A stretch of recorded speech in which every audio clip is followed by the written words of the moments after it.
कल देख रहे थे कि टेलीविजन पर क्या दिखाया जा रहा है। मुल्क की आजादी है, लड़े हम अंग्रेजों से, दिखाया पाकिस्तान की फिल्में जा रही हैं कि हम उससे लड़ने गए थे। खुदा की कसम, अगर तुम नहीं समझे, तुमने अपने बच्चों को नहीं सिखाया, तो मुल्क की ये तारीख जो 800 साल मुगलों ने इस मुल्क में आजादी ली, आज उनके खिलाफ बात शुरू हो गई है। आज डिबेट में ये होता है कि मुगलों की तारीख को मिटाओ। अरे भाई, तुम्हारे सारे के सारे जितने राजपूत राजा थे सब मुगलों की कैद में नहीं थे, बल्कि आजाद थे। अपनी आजादी के लिए मुगलों के कदमों में अपने ताज डाले और ये सिक्योर किया कि हमारा बरकरार रहे। और जिसने हमारे बादशाहों ने, हमारे मौलामा ने, अस्सलाम वालेकुम, भारत देश के 68 साल आजादी के पूरे करके हम अगले साल में प्रवेश कर रहे हैं। सर, मैंने सही कहा है, मैं कोई लेखा जोखा देखे बगैर बात नहीं करता, क्योंकि मैं 20 साल जर्नलिस्ट रहा हूं, नेतावाद में बना। मैं मुबारकबाद देता हूं यूसुफ अफगानी साहब को कि जैसे आज मदरसे के बच्चे जो अपनी तहरीक पेश कर रहे थे, तो मेरे जहन में नक्शा था कि उस जमाने में उलमाओं ने अगर मदरसा कायम नहीं किया होता तो ये मुल्क कभी आजाद नहीं होता। सिर्फ देवबंद की तहरीक नहीं, बल्कि इस मुल्क की जो सबसे पहली और टॉप की तहरीक थी जिसमें मुल्क आजादी का परवाना लेकर आया, वो रेशमी रुमाल था, जिसे मौलाना सैयद अहमद हुसैन मदनी और उनकी टीम ने तैयार किया था। मुझे खुशी है यूसुफ भाई, आप चाहते तो कॉन्वेंट के बच्चे भी आके ये परफॉर्म कर सकते थे, लेकिन आपने मदारिस के बच्चों को ये देकर ये बताने की कोशिश भी की, और ये होना भी चाहिए था कि मदरसों की हैसियत कभी भी कम नहीं होगी। क्योंकि आप अपने घरों से MBBS डॉक्टर से लेकर दुनिया के सारे टॉपर्स डिग्रियां ले लें, अगर इस्लाम आपके दिलों में, आपके घरों में शामिल नहीं हुआ तो आपका कोई भी काम ठीक ठाक नहीं होगा। मैं पिछले 8-10 दिनों से, आज मुझे लगा था कि फारूक सैयद यहाँ होंगे क्योंकि यूसुफ भाई के बड़े अजीज हैं, उन्होंने एक तहरीक शुरू की है कि 15 दिन पहले से मुल्क की आजादी में मुसलमानों के हीरोज की कोई एक दिन की एक तकरीब पूरी वो डालते हैं। जैसे मौलाना आजाद, मौलाना हुसैन अहमद मदनी, सरफुद्दीन कचलू, जितने भी मतलब इस तरह की एक इवेंट, मैं समझता हूं कि अब ये जरूरी हो गया है, क्योंकि पिछले 2011 से 2024 के बीच मुल्क की तारीख बदलने की तैयारी चल रही है। अगर आपने अपने बच्चों को मुल्क की तारीख नहीं पढ़ाया, अपने आबो अजदाद की तारीख नहीं पढ़ाया, तो ये तय जान लो कि अगले 20 सालों के बाद भारत में मौलाना आजाद, मौलाना हुसैन अहमद मदनी और दूसरे उलमाओं का नाम लेने वाला कोई नहीं बचेगा, क्योंकि तारीख बदल जाएगी। आदमी सोचता है कि किताबों में तो है, हम देख लेंगे। नई बेईमानी, नई चीटिंग जो शुरू हुई है वो है गूगल। आज हम बड़े दावे से अपने बच्चों से कहते हैं जो सीखना हो गूगल सर्च करो, तुम्हें मिल जाएगा। मैं आपको बात भी आपके सामने रखता हूं कि गूगल 2 चीजें प्रेजेंट कर रहा है। अगर हमने गूगल में सर्च किया कि हजरत टीपू सुल्तान पर हमें जानना है कि मुल्क की आजादी में उसका क्या रोल था, तो 2 पार्ट्स हैं। एक वो है जो मुसलमानों का कातिल भी है वो, और एक रोल वो है जो उसके बगैर मुल्क की आजादी हुई नहीं। एक को 2011 के बाद RSS कर रहा है, एक के बाद वो तारीख बना रहा है जो बनाई जा रही है, लिखी नहीं गई। जो तारीख पहले लिखी गई वो बनाई नहीं गई, बल्कि इस मुल्क में हुआ था, और 2011 के बाद जो तारीख लिखी जा रही है वो गढ़ी जा रही है कि मेरे लोग तो थे नहीं, तो अब मुझे क्या लाना है। तो इसलिए सिर्फ गूगल पर भरोसा करके अगर आप अपने बच्चों का मुस्तकबिल देख रहे हैं तो यकीनन आप घाटे में हैं। मेरी आपसे एक ही गुजारिश है कि आपने उर्दू नहीं पढ़ा, आपके बच्चे भी नहीं पढ़ रहे, लेकिन आपके अपने कुछ उलमाओं की किताबें जो मुल्क की आजादी मुल्की में, इस देश में, आपके समाज में जिन्होंने अपना रोल प्ले किया वो अपने घरों में खरीद कर जरूर रख दे।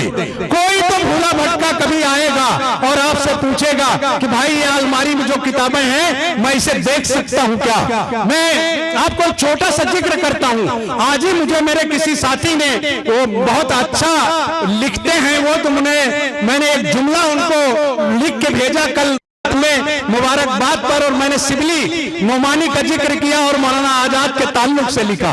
मैंने ऐसा पढ़ा था कि मौलाना आजाद को मिलने सिबली गए तो उनको ये लगा कि कोई बहुत बड़ा आलिम दीन होगा जिसे मुझे मिलना है। उन्होंने मुझे करेक्शन करके भेजा। देखिए ये है कि अपनी सोच के बारे में उन्होंने लिखा कि मौलाना सिबली के यहाँ दर्स लेने के लिए मौलाना आजाद गए। तो जब दर्स लेने गए और पढ़ने गए तो उन्होंने जो पढ़ा डॉक्टर साहब, वो मंतिक और फलसफा पर मौलाना आजाद उनसे पढ़ने के लिए गए थे। तो जब वो पढ़ाई स्टार्ट हुई तो हजरत सिबली ने ये कहा कि मौलाना आजाद आपको किसी अजायब घर में होना चाहिए था।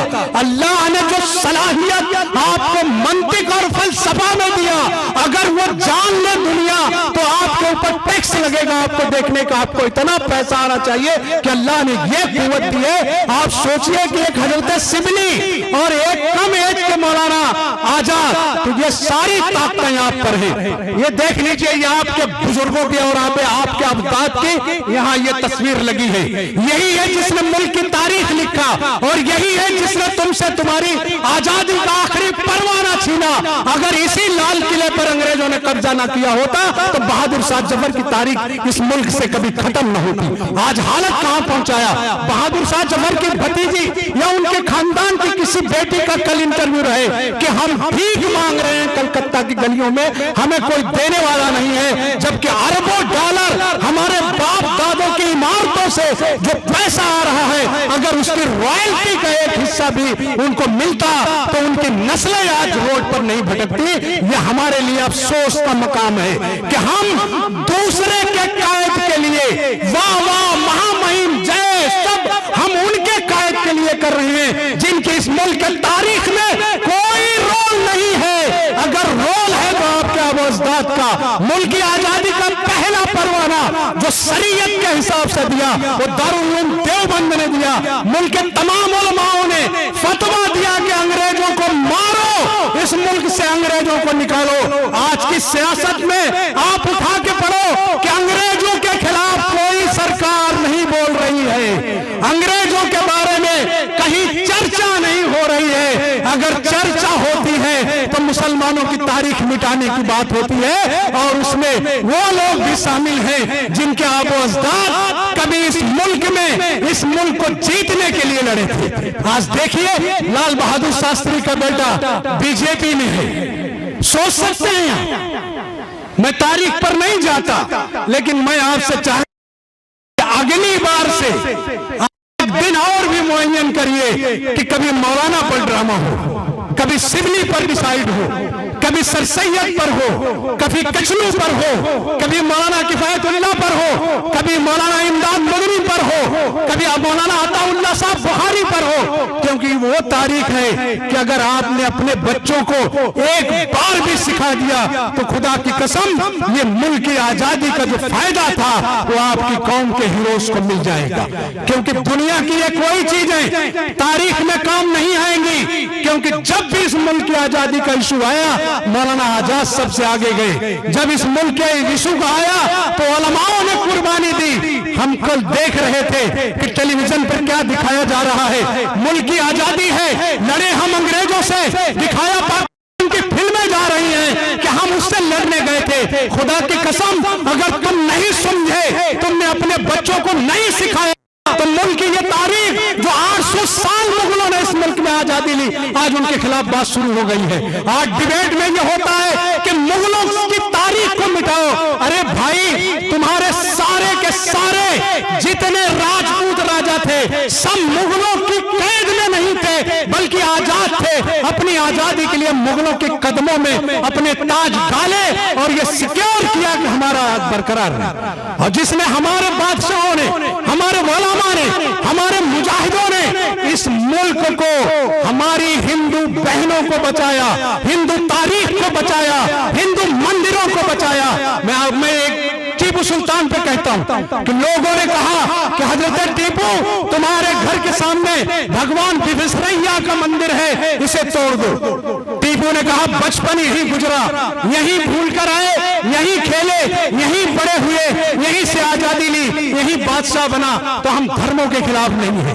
हम दावे से कहते हैं कि इस मुल्क का मुसलमान अपने हिंदू भाइयों के खिलाफ कभी नहीं है। 800 साल यहां मुगलों ने राज किया, एक भी हिंदू मुस्लिम फसाद नहीं हुआ, लेकिन आपने 12 साल में मुल्क की तारीख को इतनी बदतर कर दिया है कि आने वाली नस्लें यही नहीं सोच पाएंगी कि हिंदुस्तान 2002 में आजाद हुआ या हिंदुस्तान 2012 में आजाद हुआ या हिंदुस्तान 2024 में आजाद हुआ, क्योंकि डिबेट वो हो रही है, पूछा यह जा रहा है। अब वो कह रहे हैं कि साहब टीपू सुल्तान इस मुल्क में आतंकवादी था, पढ़ा कि नहीं आपने? अरे इन्हें शर्म आनी चाहिए कि जब इस मुल्क का बरहमिन उस जमाने के राजाओं ने केरला की बहनों से यह कहा जो दलित थी कि आप अपनी छातियां नहीं बंद कर सकती, बगैर कपड़ों के तुम्हें रहना होगा, और यही उनके लिए जजिया कर था। टीपू सुल्तान मुसलमानों का वो बादशाह जिसकी नमाजें, कोई नमाज तो कजा नहीं हुई, लेकिन तहज्जुद भी पूरी जिंदगी जिसकी कजा नहीं हुई, उस शख्स का पहला ऐलान था कि अगर मैं बादशाह हूं तो मेरी बहनों को पर्दा करना होगा, और जो इसे रोकेगा हमारी हुकूमत उससे निपटेगी। तो हमने तो तुम्हें हर वो चीज दिया जो इस मुल्क के लिए जरूरी था, जो मजाहिब के लिए जरूरी था, जो हिंदू बहनों के लिए जरूरी था, लेकिन आपने मुझे क्या दिया? 3 दिन पहले आपने टेलीविजन पे देखा कि एक दरगाह पे धावा बोल रहे हैं, साहब मरे हुए लोगों को क्यों खोज रहे हो? जो जिंदा है उनको बचाने की कोशिश करो। आज मुल्क कहां पहुंच रहा है? हम जश्न मनाने अगले साल 80 साल में पहुंच जाएंगे। 20 साल और एक बुढ़ापे को बचा है। मुल्क का इतिहास जो गोल्डन चिड़िया थी उसे बरकरार रखो। इल्म की कोई कमी नहीं है, लेकिन जो चीजें लाई जा रही हैं अगर उस पर आपने निगाह नहीं रखा, क्योंकि आप आते हैं इस्लाम के दायरे से, आप आते हैं कुरान के दायरे से, आपके लिए ये दुनिया जहन्नम की तरह है। आपके लिए जो अलग एक मकाम है उसका मामला आपसे उलमा करेंगे, लेकिन वो जानने के लिए आज की जो नई डिजिटल दुनिया आ रही है वो उसे खत्म करने की पूरी कोशिश कर रही है। इसलिए सावधान रहिए। आप इलेक्ट्रॉनिक अभी जाइए, अच्छी चीजें सीखिए, लेकिन अपनी हिस्ट्री, अपनी तारीख, अपना इस्लाम, अपनी किताबों को जरूर सूखिए और उसको सीखिए। मैं बहुत बहुत आपको मुबारकबाद देता हूं। और इस भाई आप एक कायद हैं, एक लीडर हैं, एक नई पहचान दे रहे हैं समाज को। और आज मुझे अच्छा लगा कि जिमखाना में ये सारी एक्टिविटीज हैं और यही हमारे एक मुस्लिम लीडरशिप की एक पहचान है, उसमें आप कामयाब हो। शुक्रिया, बहुत बहुत आपको मुबारक, और आप सभी लोगों को आज का इंडिपेंडेंस डे मुबारक।